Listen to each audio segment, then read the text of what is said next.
and Kevin Durant. But I spoke the other night in One Big Thing about the rank and file guys, the pros, who more than fill out roster spots, they play important roles, significant roles. They provide specific qualities to their respective teams. Superstars? Well, maybe not, but certainly stars in their roles. To that point, Utah continues their off-season moves. Mike Conley in a trade, now Bojan Bogdanovic from Indiana. He heads west, 4 years, $73 million, coming off a career-best season from three and in points per game, 43% and 18 a game. That is a really nice piece that the Jazz add. Same can be said for Malcolm Brogdon. Pacers lose Bojan, but they add Brogdon. Big money, 4 for 85. Like Bojan, another second-round pick getting big money. Middleton, too.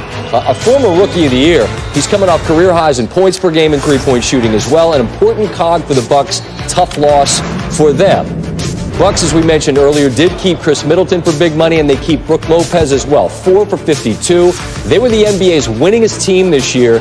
More than just the MVP, though, Giannis, I keep mentioning the three-point shooting that they've got on this team. Lopez had 187 of them, the most in his career, and that was the value that the Bucks were willing to deal for. Speaking of three-point shooting, obviously New Orleans needs a spread-the-floor shooter. They get one, and J.J. Redick averaged a career-high 18 a game for Philadelphia. He's going to get 26 and a half over the next 2 years with the Pelicans.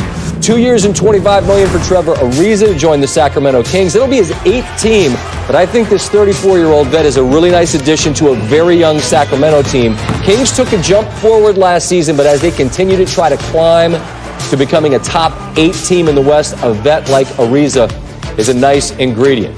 Plenty of other players on the move. You can't mention them all. Al-Farouq Aminu has agreed to a deal with the Magic. Jeremy Lamb is going to the Pacers. Taj Gibson will join Julius Randle with the Knicks. As for some players who are staying put, Rudy Gay will stay with the Spurs. Terrence Ross agrees to a 4-year deal to remain with the Magic. And Rodney Hood, who hit that gigantic shot in that quadruple overtime game, is with Portland, staying there. How do you like them apples? Amin Elhassan joins us now.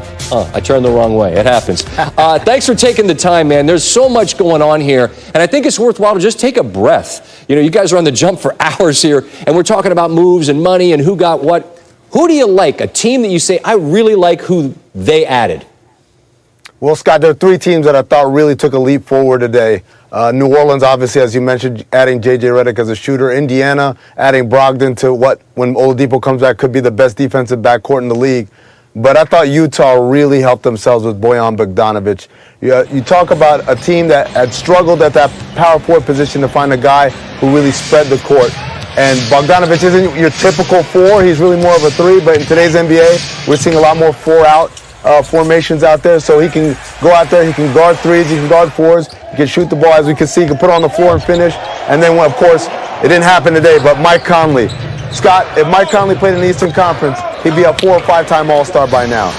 This is one of the best point guards in the NBA in his career. And it's just he's been overshadowed by, to be frank, Hall of Famers. We talk about Chris Paul, Steph Curry, Russell Westbrook. It's pretty hard to stand out in a conference when you're sharing it with those kind of guys. I want to move ahead right to a guy that didn't announce anything today because so many other things did. It was this flurry of activity. Kawhi's sitting pat for a while.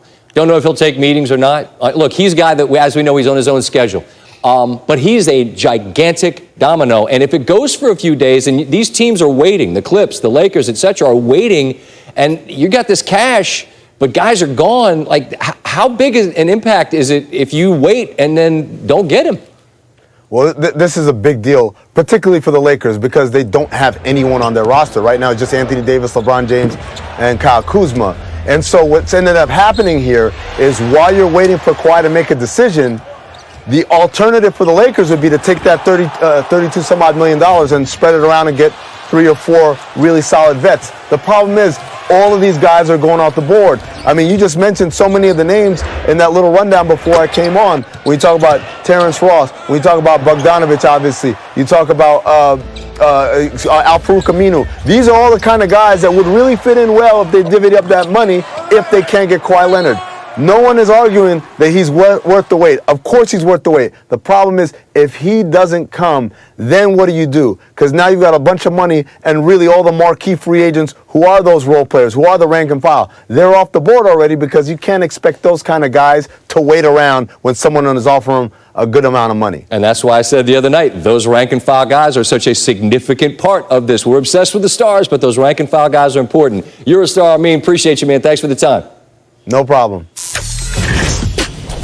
Kemba Walker joins the show to talk about why becoming the newest Celtic he believes was the best choice, although it was awfully difficult to leave the place that he says he loves.